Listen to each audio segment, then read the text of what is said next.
Hello Gobs and welcome back to another episode. I'm bringing more RPG horror stories to you today. Check the disclaimer in the beginning. And, as always, these stories may or may not be real. I am a goblin, and I can't think good. So, if these are fake, then tell me in the comments below. However, even if they are fake, they still make a good hypothetical situation to comment and give advice on. If you have your own stories, you can type them in the comments below, post them to the subreddit, or even email me directly. So you can use all the stuff in the description to send me your horror stories and they might be read on the channel. With all this usual blah blah blah out of the way, we're getting into our first story.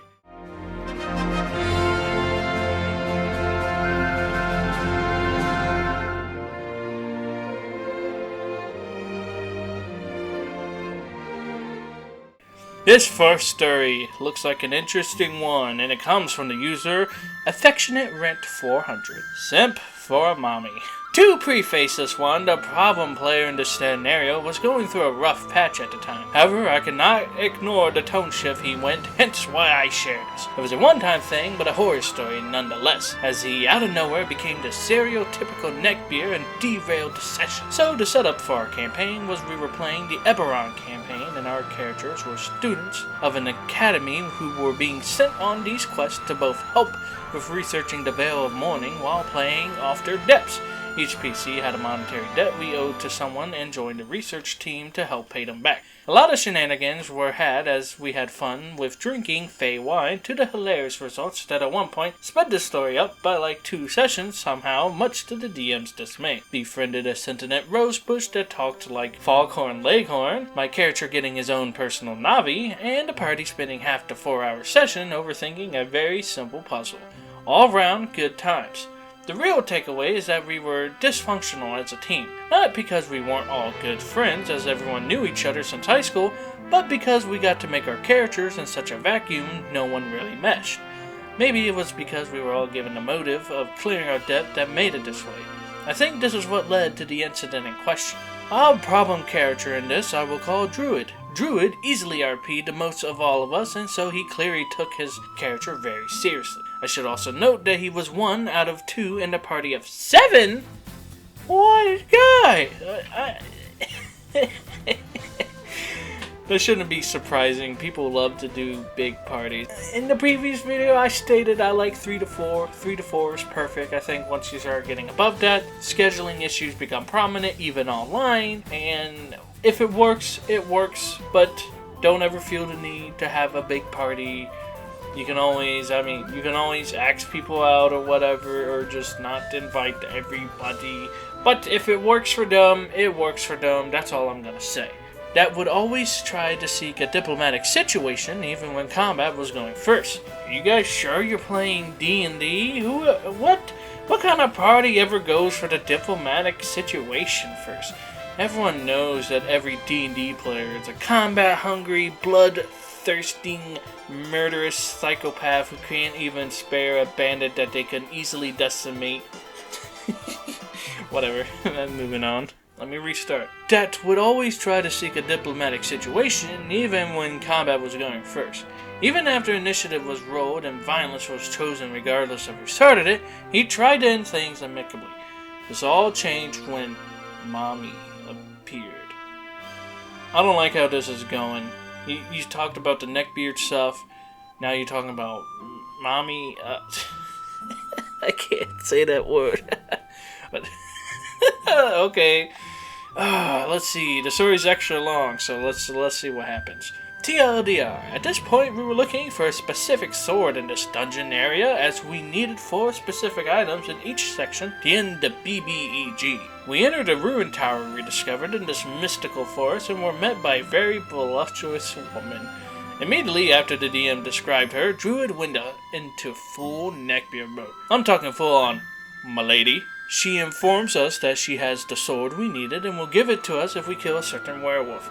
Of course, not knowing much else, we agree even if everyone but the druid thinks she's sus, as the previous 2 items we got involve a lot of backstabbing and manipulation, especially because she wanted us to use a potion on him to kill him rather than any other method. We find a werewolf in his den with no encounter, which was the real red flag for all but druid. Well, I admit I did want to try and snipe him after coating my arrows with the potion, but as I lacked dark sight and failed a perception check, I didn't want to risk it. And then druid stepped in and declared we came to slay him. WTF, it was an obvious trap. We had been informed prior that the werewolf we were after sired many others and had a small army of them. Several we faced. Sired? Sirred? Does that mean to hire or something? I'm not gonna look it up, we're gonna just roll with the story. Several we faced before we met the goth mommy. I can't read that and not laugh.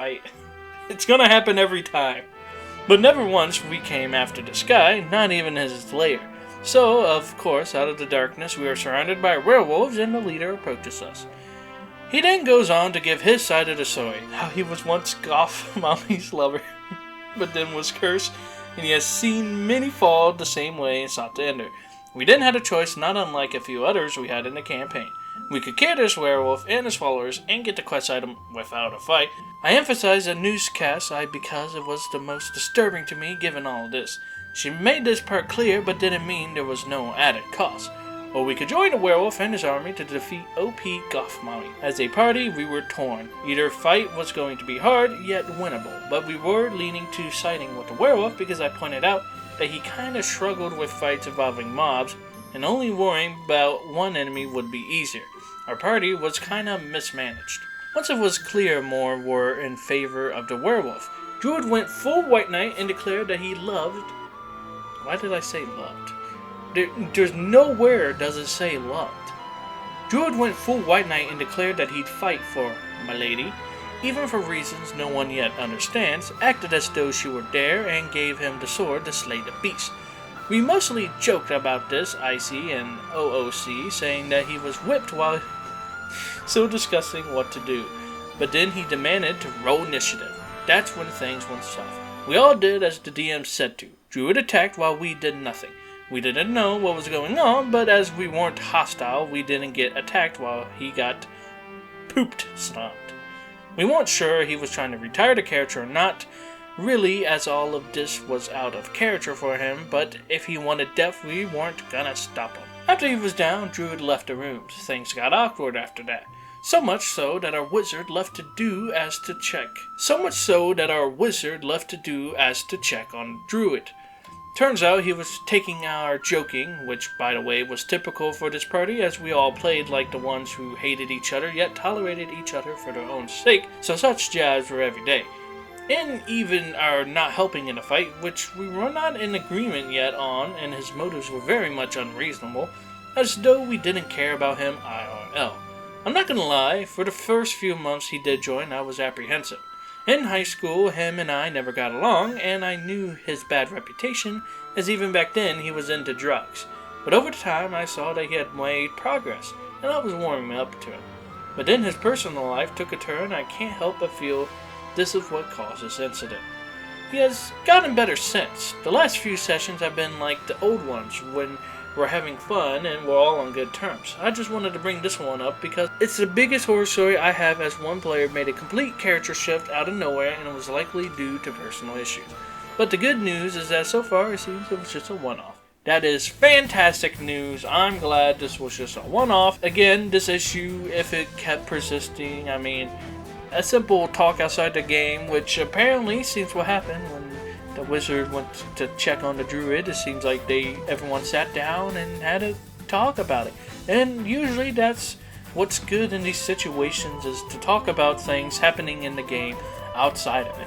If somebody is acting in a way that you feel is not good for the party or gets in the way of play. I mean, you can go against the party at times, but if you're completely holding up the game for it, then there's an issue. But if you're in a group of friends, then you can sometimes make somebody who goes against the party, but is a part of the party, blah, blah, blah. Talking outside the game was good here. I'm glad everything's helping. And again, this is why you can't just immediately kick someone out. It's always good to see if this is a one-off thing, but if it keeps happening, then you talk to them about it and kind of give them a warning.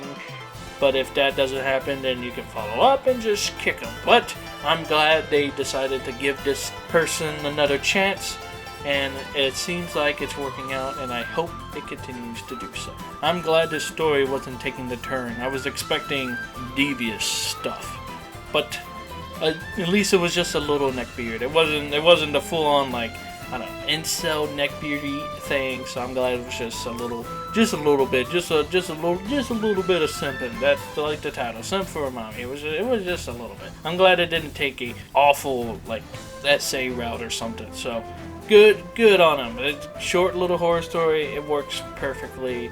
Moving on to our next story. Oh boy, our next story comes from 0011. It looked all the O's are replaced with zeros. Very good name. Lazy DM in their unfinished setting. TLDR. DM recruits players for campaign in an unfinished homebrew world. Is incredibly unhelpful and turns out to not be paying attention to the campaign because they were working on a novel. Also, they might be using AI.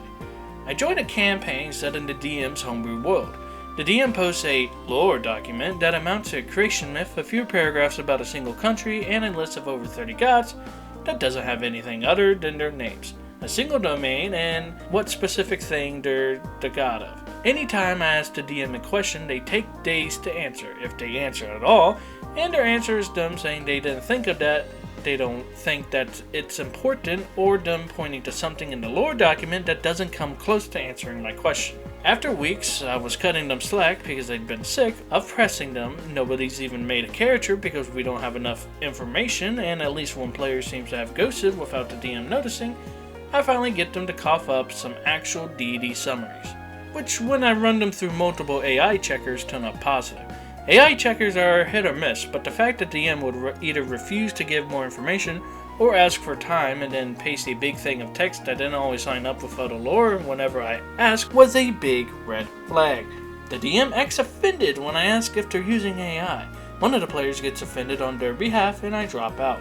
And it turns out of the reasons the DM's barely responding is because they're also working on a novel. Very short story, but glad you were able to see the red flag and just decided to leave. I mean, when you're homebrewing a world, you don't have to have everything worked out, but from the sounds of it, it sounds like they had next to nothing and were just adding as they go. To create a homebrew world, you generally got to create not the entire world, but where everything's happening, at least like the country, or even just the city if it's all taking place in one city.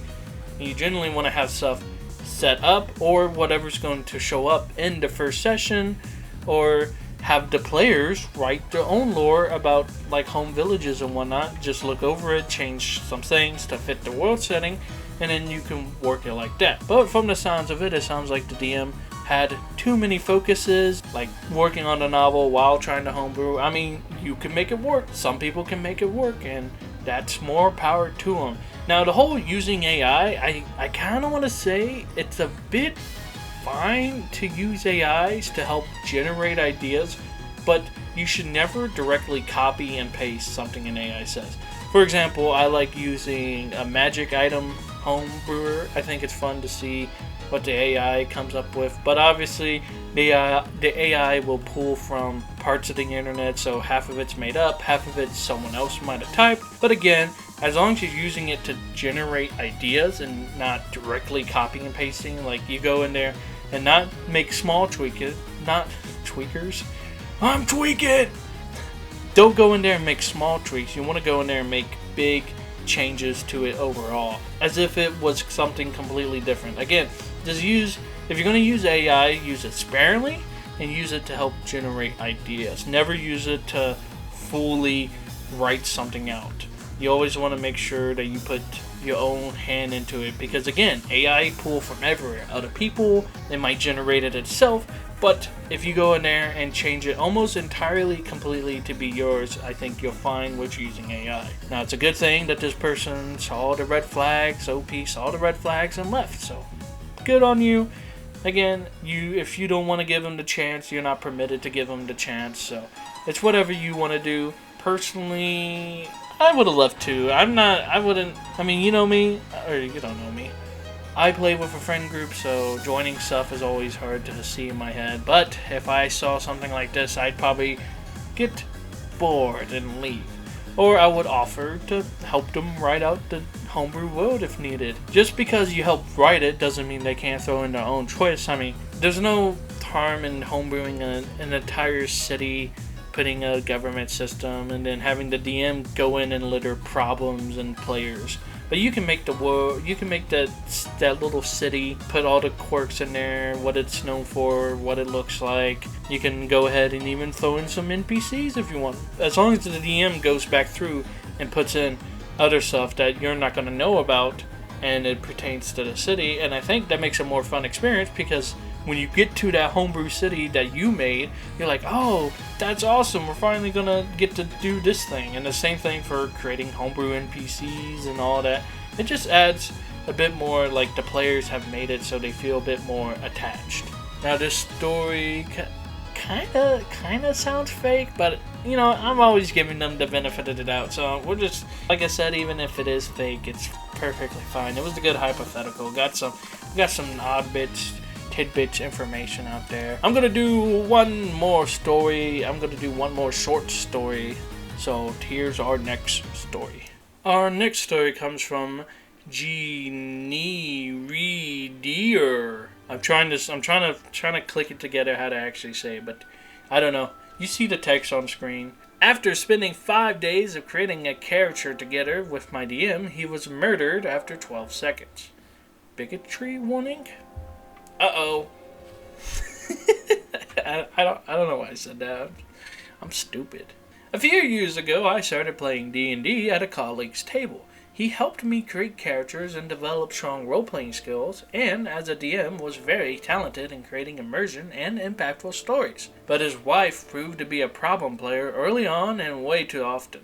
But he let her slip because of the IRL drama that was going hand in hand with these incidents. Skipping to the time of my biggest moment of conflict with her. My DM and his wife were playing for decades, and the DM basically created a mashup campaign blending several of his wife's old characters and storylines for her to play out, one after another, alongside with the characters of the other players. I was playing a warlock turtle at the time and was not very happy with some of the story arc moments my DM semi-forced on him in order to point him towards his vision of my character's big finale. Even several retroactive session zeros could not really settle the nuanced difficulties and the tiny RP-PvP conflicts with his wife's characters that somehow kept coming back. Long story short, I found an in-game way to retire my warlock turtle early, what was pretty frustrating for my DM because I destroyed his big plans he had for my character and his world. So he was very professional about it and helped me create a new character that would fit yet again with the agreement not to force him into story arcs that would steal my agency again. We then spent 5 days creating a whatever. It's the race that can turn invisible once a day. 4-block druid starting on high level. His wife knew all this, she even watched us doing it herself. Then it was game night. We started playing by rolling initiative, and DM gave my new druid character a glorious introduction.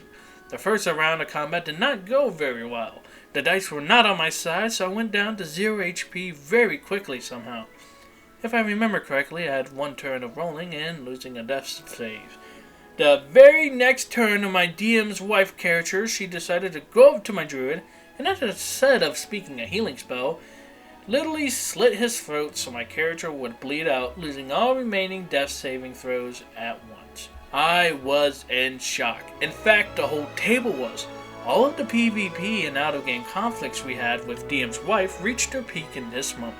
We were all shocked and so in silence, and not able to believe what just happened, including DM. DM's wife then calmly explained that her homebrew Drider race, Death Cleric character was serving a god that hates druids. The story of her character was like 10 years ago, way before my time, of course. Her character's storyline was never mentioned in or out of game once, since she liked to play the edgy loner archetype. But she did murder my character basically on sight because it's what my character would do. The horrible part is not that she never gave a chance for any other player to get to know her character or her motivation or whatever. The horrible part was not that my DM did not stop this, although he obviously should have. The horrible part, but in fact, was that she as a person basically planned this for 5 days, watching her husband and me building a druid character that she knew she would murder on sight because it's what her character would to do. Needless to say, it only took me a few weeks to leave the table for good. Still way too long. And create one myself with D&D beginner RIL friends of mine. Best decision of my D&D life because now D&D is just smooth sailing. And I hope it keeps sailing smoothly for you, OP. Yeah, it kinda sucks. The wife knew that you were making a druid character, should have spoken up like, hey, my character doesn't like druids, maybe you shouldn't play a druid. But obviously, from the way DM had put it, that this campaign was going to be tailored to the wife regardless, so I can kind of see the wife getting like, what is it, spotlight hogging. I forget whatever the tabletop term is for what. They wanted to be the spotlight, so anybody who would ever have any type of story would come in and steal that spotlight. So I can kind of see her getting a bit, like, oh, this person might try to steal my spotlight, especially after they said they got a great introduction. So I could see the wife going up to them and killing it. Of course, it could just be in character reasons, but then again, guys, you don't have to play every single facet of your character to a T. Your character can change, learn, and grow. Just because your character hates a certain race and that race is in the party doesn't mean you need to fight them. The whole letting PvP even happen, some tables it works, most tables I would say PvP doesn't work, especially in 5e if that's what this game is taking place in. PvP definitely doesn't work. I mean, some tables, like I said, some table it works, and PvP works if everyone agrees, both sides agree, not just one person making an attack roll against the other. And it wasn't very right for the DM just to let the wife go up and do that. But again, the campaign is already somewhat tailored to the wife's character, so, you get that thing, I also forget what it's called, but when you have a spouse or someone that you really like at the table, you tend to pander towards them, and that doesn't always turn out, especially here, it doesn't seem to turn out well because that was his wife. He let that happen, is what I'm trying to get at. So don't let that happen. Most people say, oh, you can't play D&D with your spouse. You can. You can play it if you guys are good, or not good at playing D&D, but if you guys are playing D&D with friends, you guys should know. It's just a game. You don't have to pander to them just because you're your spouse and you're in a game. It's like playing a board game. You wouldn't do everything to favor them. You might if it's like a party game or something along the lines, but you shouldn't. In D&D, everyone should be coming together to write a story, not just one person pandering to one person to write the story. That is all of our stories for today. Comment down below if a story was fake, what you would have done different, all the usual blah blah. Get to typing comments or something. I like reading comments, so go ahead and type all those lovely comments down below. Follow my subreddit, my X/Twitter, whatever you want to call it, or you can send me an email with all the stuff in the description down below. You can send me memes, horror stories. It doesn't have to be tabletop. It could be RPG horror stories. I'm a big fan of role-playing games. I'm not sure when this video is going up, but I should have like an RPG video game review out by then, or coming out if I'm still working on it. So that's that. I hope you gobs have a lop of a day. That's my subscribers, by the way. You guys, anybody who subscribes is automatically a gob in my goblin kingdom. Okay, you can determine your own roles or whatever. I don't care. Have fun. I hope you gobs have a lop of a day, and I'll see you in the next one. Skadoosh.